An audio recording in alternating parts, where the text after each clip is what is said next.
Vice President Sara Duterte is taking aim at several government agencies following the attempted arrest of Senator Bato de la Rosa. The Vice President described the actions as shameful, citing a blatant disregard from the independence of the Senate. Carla Abellana reports. Vice President Sara Duterte expressed her deep dismay over the unfolding situation at the Senate, centered on the National Bureau of Investigation's plan to arrest Senator Ronald Bato de la Rosa based on an international criminal court warrant. Duterte characterized the recent actions taken by the Marcos administration as an embarrassment.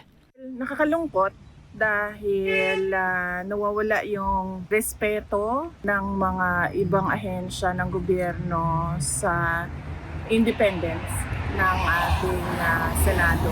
At nakakahiya dahil meron tayong mga kababayan, lalong-lalo na ang administrasyon, na hindi nakakaintindi kung anong ibig sabihin ng soberanya o sovereignty ng isang bansa.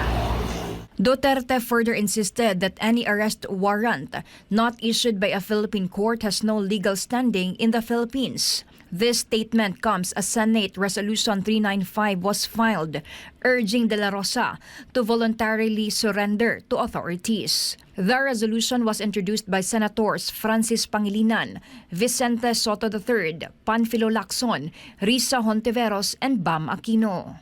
Hindi yan panawagan ng kahit sinong tao dahil ang isang warrant of arrest na hindi issued by a Philippine court cannot be implemented in Philippine soil. Amidst the ongoing controversy, the Vice President issued a call for national unity among Filipinos.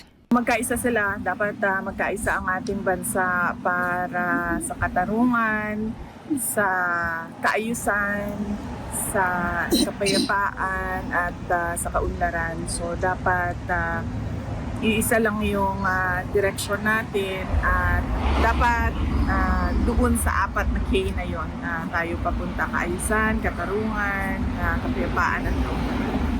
For God in my beloved Philippines, Carla Abellana, SMNI News.